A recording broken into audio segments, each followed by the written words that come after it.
Well, folks, the Israeli military has started brutalizing the Hamas-ruled Gaza Strip with airstrikes and kept blocking deliveries of food, water, fuel, and electricity ahead of a possible ground invasion as Palestinians are trying their best to stock up on supplies. Now, the Israeli tanks and drones have been deployed to guard breaches in the Gaza border fence to prevent new breaches. Thousands of Israelis have been evacuated from more than a dozen towns near the Gaza Strip, and the military has summoned 300,000. You got that right.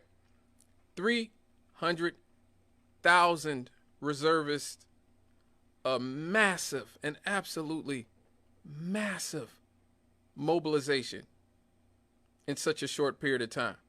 Like, that is epic. Probably a record, at least that I could think of, to summon 300,000 reservists in that shorter period of time. Israel has said that nothing would be allowed into Gaza until the release of 150 hostages taken captive by Hamas during their unprecedented surprise attack on Saturday into Israel that also left hundreds of people dead. Now, the casualties from Hamas's attack on southern Israel made it the deadliest attack in many years, causing significant loss of life and injuries. A lot of people in Israel are comparing it to 9/11. So this is basically the Israeli 9/11. The most horrific day in their country's history, I guess, since 1948. Now, the one thing that I've noticed that is different between the way the Israelis are seeing it and the way that, say, we saw it on 9/11 is that I'm seeing a lot of headlines from Haaretz, which is their version of, say, Israel's version of the New York Times. They are very critical of Benjamin Netanyahu. Very, very critical of Benjamin Netanyahu and Haaretz and their government. There are actually, I've seen video of this. People, Israelis are mad at their government. Now, remember when 9/11 happened here, they used that to completely squash discourse and any criticism of the government here. Americans just being big dupes and allowing the Bush administration to lead them into a quick conflict and just saying, oh, I think George Bush had a 90% approval rating at one point. Like, just out and out ridiculous. But the Israelis are not that gullible. They're not that dumb. And I've actually seen, like I said, footage of Israeli politicians being run out of different venues where they're trying to speak to the people because the public is so mad. Because Israelis actually give up a lot of their security and their privacy to Benjamin Netanyahu and that government under the guise that, hey, you're going to keep us safe. They deal with all kinds of privacy and civil liberties disruptions that we would never take in this country. They have to show their IDs everywhere. They have to have all kinds of, they have to always have their papers with them. They have to, everywhere they go, anywhere they go, they are being surveilled in Israel.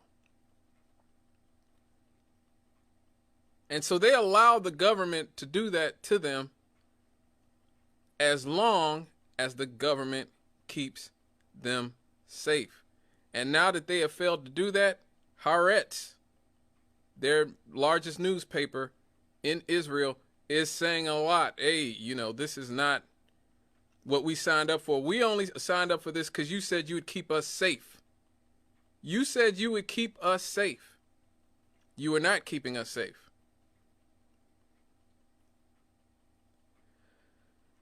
Now, as you heard in the intro, Joe Biden and the U.S. government is actually a lot less critical of Israel than Israel's own people are.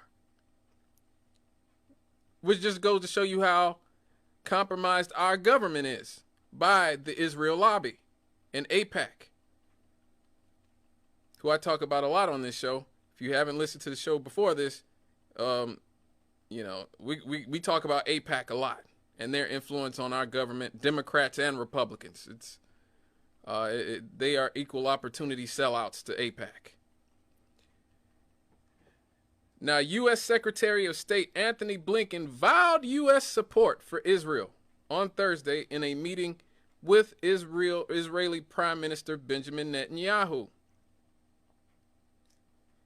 International aid groups are warning of a worsening humanitarian crisis after Israel prevented entry of supplies from Egypt to Gaza's 2.3 million people. Mind you, half of those are children.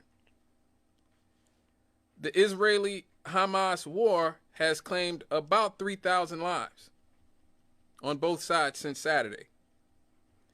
Now, the Israeli military is retaliating for the Hamas attack with near constant airstrikes, forcing about 500,000 people to flee their homes, according to the United Nations. While Israel is claiming that they are giving advance notice of their strikes, they are actually employing a new tactic of leveling whole neighborhoods rather than just individual buildings. Well, that's mighty nice of them. You know, we're going to call you right before we destroy your whole neighborhood. Well, man, that's probably the humanitarian thing to do, you know. We're just going to blow up everything you've ever known and loved your entire life in this open air prison we got you in. We just calling to let you know. Now, the Israeli military has said that they have largely gained control in the south after the attack caught its military and intelligence apparatus completely off guard and led to fierce battles in its streets for the first time in decades.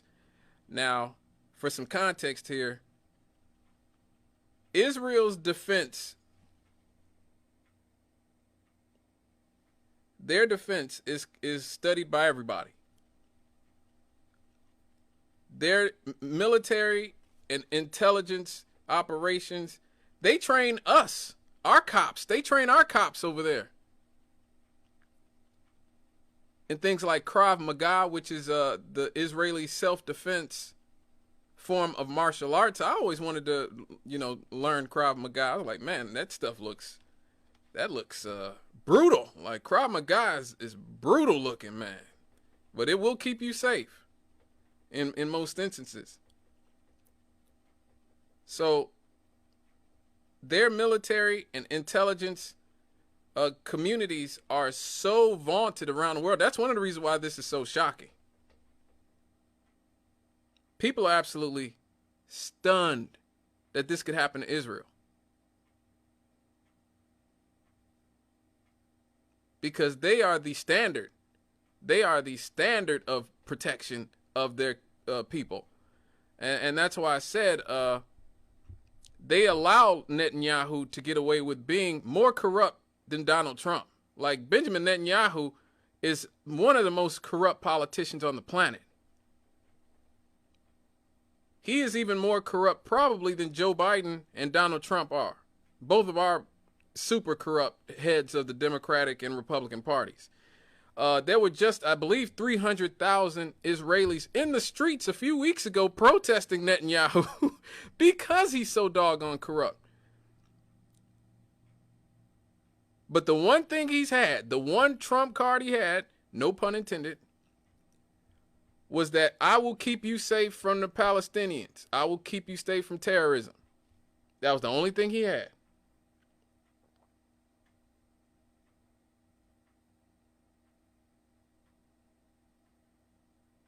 I will keep you safe. And so you give up your civil liberties, you know, you somewhat turn your head while I do all my corrupt business dealings. But I will keep you safe. I will keep you from being, you know, a victim of terrorism. Well, apparently that's not the case anymore. A lot of people are wondering how they were able to get caught off guard so much, because actually Hamas, who did the attack, were talking openly, doing interviews with people from Western journalists saying like, yeah, we're going to war with Israel pretty soon. Like, we're getting ready for war with Israel. Like, this is going to happen. And the attack itself that happened on Saturday was really either on the anniversary or like the day before or after the anniversary of the 1973 Yom Kippur War that happened. Look that up. So it was exactly 50 years since the Yom Kippur War in 73 that the attack happened on, is either same day or the day of or before, but around the same time. So people are going, how did they get caught off guard like this? It's just one of those situations where you just have to wonder. And there are theories out there that maybe Netanyahu let this happen on purpose. Just like there were theories after 9/11 about George Bush possibly letting 9/11 happen on purpose. Because, you know, then maybe the whole country rallies around its leader, and maybe we don't talk so much about my corruption. Good old-fashioned corruption. Yes. But I don't know about that. You know. But that's just what's being said. Now, what's going on with the Palestinians are, they are in near total darkness after the only power station that they have ran out of fuel and shut down. Hospital supplies of medicine and fuel for emergency generators are also expected to run out within a few days.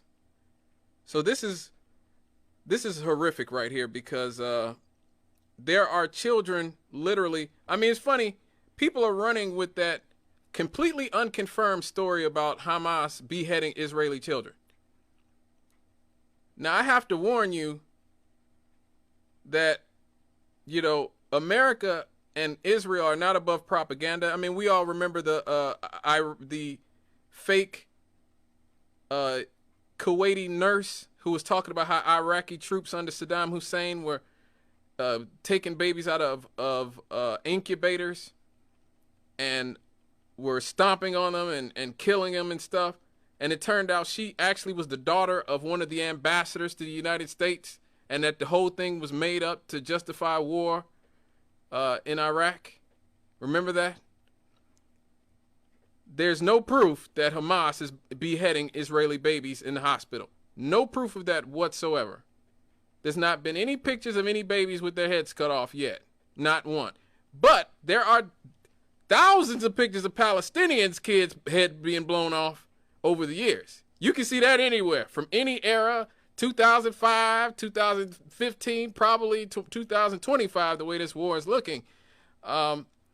You can see a constant stream of Palestinian children being blown to bits, having their arms and legs and everything else blown off. But no, that has not been confirmed that they are, you know, throwing babies out of incubators and stuff. That is, you know, again, take that with a grain of salt until you see some proof. America and Israel are masters of propaganda. That's just what it is. I'm just being real with you here. As an American, like I said, look at what they did to justify both wars in Iraq. Weapons of mass destruction. They're killing babies in incubators. All this. This is what we do. This is what they do. Look at, you know, these are the people who got together to put Nelson Mandela in prison for 27 years. The Israeli Mossad and the CIA got together to call, and Nelson Mandela was considered a terrorist even up until I think 2009. He was on the terrorist watch list in this country. So I'm just saying, take it with a grain of salt what you hear until you see some evidence of it from that side. The morgue at Gaza's biggest hospital is overflowing because they have cut the power station off. I mean, because their power stations are running out of fuel and nothing is allowed to get into Gaza. Scores of Palestinians are being killed every day. And the people working at the hospitals are saying that they have run out of places to put remains of the people who've been killed, as remains are being pulled from the latest strikes or recovered from ruins of demolished buildings. That is crazy. The morgue can only handle 30 bodies at a time at Gaza City's Shifa Hospital. Workers are having to stack corpses 3 high. They are stacking corpses on top of each other outside of the walk-in cooler and putting dozens more side by side in the parking lot. Jeez. Some were placed in a tent. Others were sprawled on the cement under the sun. Now, you can see video of this. There are actually, if you go online, you can find journalists that are bravely, I guess, embedded with the Palestinians. I saw one journalist who was so affected by what he was watching, being embedded in a Palestinian hospital, that he dropped to his knees and started crying on air. Could not take it. That you actually can see video of. Unlike the babies being beheaded, like the Israelis' babies being beheaded by Hamas. Like I said, show me the proof.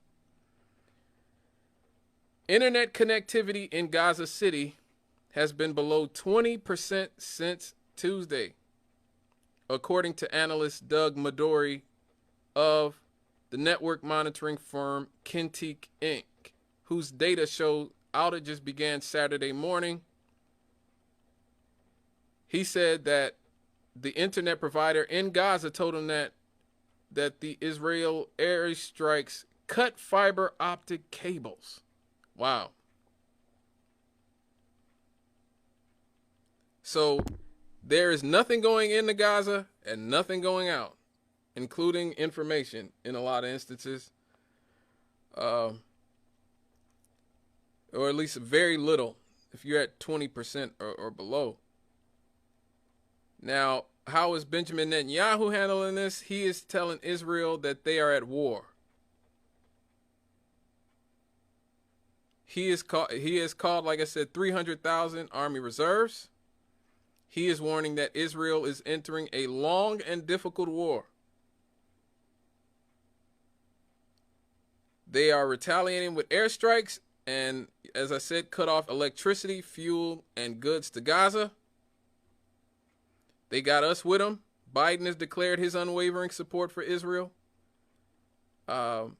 condemning the terrorist organization Hamas, which we're going to get into the history of this in the next segment, okay? Into the history of Hamas, of Israel, of Palestine, all this. We're going to get into the history in the next segment, but right now I'm just keeping it up to date. The condemning the terrorist organization Hamas, the Palestinians, including their leader Mahmoud Abbas, are claiming the right to defend themselves against Israeli occupation. Ghazi Hamad, the spokesperson for Hamas, is saying that the attack had direct backing from Iran. Now, this could get ugly. This is where it could really get ugly. Iran is a nuclear power. You know, Iran has, I believe, millions of troops mobilized. I believe 1 million troops mobilized. I'm sorry. Iran is nobody to play with. And we got a lot of chicken hawks in this country who like to play around. And, You know, Lindsey Graham and these people, these psychos these people are they're complete psychos.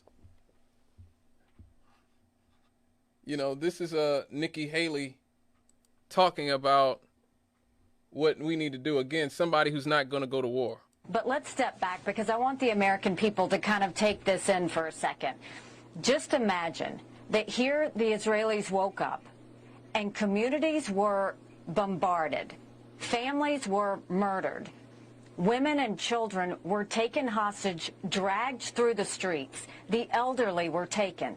All of this has happened in front of everyone, on top of thousands of rockets that hit Israel. This should be personal for every woman and man in America. Why? Because when they did this surprise attack, when they took these hostages, when they murdered these families, they were celebrating. And what were they celebrating? They were saying death to Israel, death to America. This is not just an attack on Israel. This is an attack on America, because they hate us just as much. And what we have to understand is this is the reason that we have to unite around making sure our enemies do not hurt our friends. America can never be so arrogant to think we don't need friends, just like we needed them on 9/11. That's why Ukraine needs us when Russia's doing this. That's why Israel needs us when Hamas and Iran are doing this. And I'll say this to Prime Minister Netanyahu: finish them. Finish them. Wow. Hamas did this. You know Iran's behind it. Finish them. Wow. They should have hell to pay for what they've just done. That is incredibly reckless. Incredibly. I won't say it's insane, because I've stopped calling politicians insane. These people are not insane. They are very calculating and cynical people who play with the lives of millions of people. You could be talking about millions of people dead in the Middle East behind this. Just like they could be talking about millions of people dead when you're challenging Russia, the country with the most nuclear warheads on the entire planet. These people are psychopaths. I don't know whether they're sociopaths or psychopaths.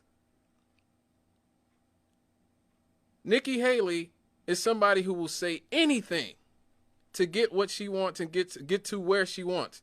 We covered her and her friend Vivek Ramaswamy and Tim Scott when they in our Look at the Coons, our Coon Watch segment from a few months ago, because black people aren't the only people who can coon it up. Okay.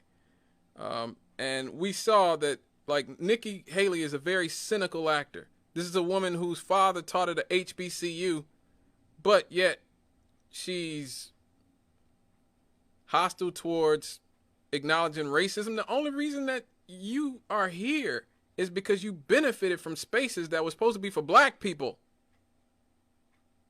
Like, she's a very cynical woman, you know, in a lot of ways. And she's basically, and it's not just her, it's Lindsey Graham, another war hawk, you know, Biden. It's all our it's a lot of our very few of our politicians are maintaining a rational, logical head about this. Meanwhile, in Israel, where the attack actually happened, they are actually doing more to question whether or not Israel's tactics are working, and whether or not, you know, this hard right mentality towards dealing with Palestine is even the right thing. You'll see more discourse from the actual Israelis than you're seeing from Americans, who are so enthralled and so in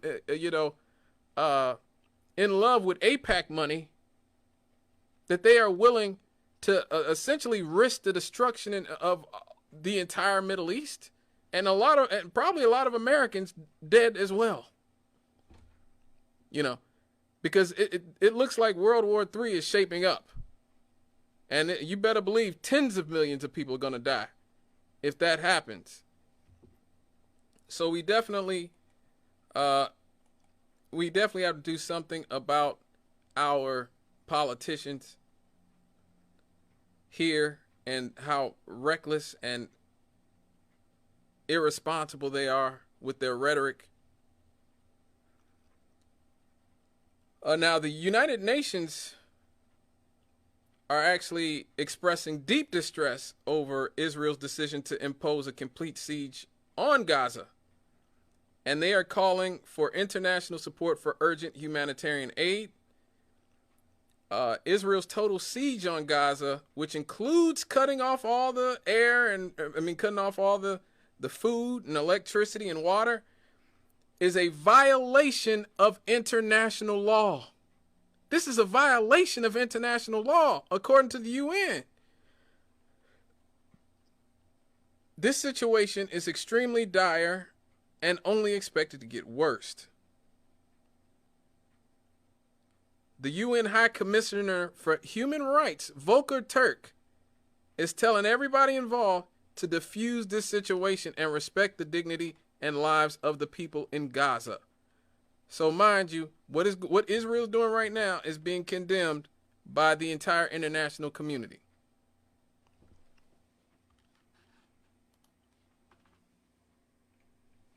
Now, you won't hear that very often in the corporate mainstream media, just like you won't hear from our politicians, because as I've stated many times, these people are bought and sold. Signed, sealed, delivered. They're not ours. They're theirs. Signed, sealed, delivered. They're theirs. Not ours. Okay, folks. When we get back, if I'm still alive and still on the air, we're going to get into the history of this conflict and who is to blame for what is going on.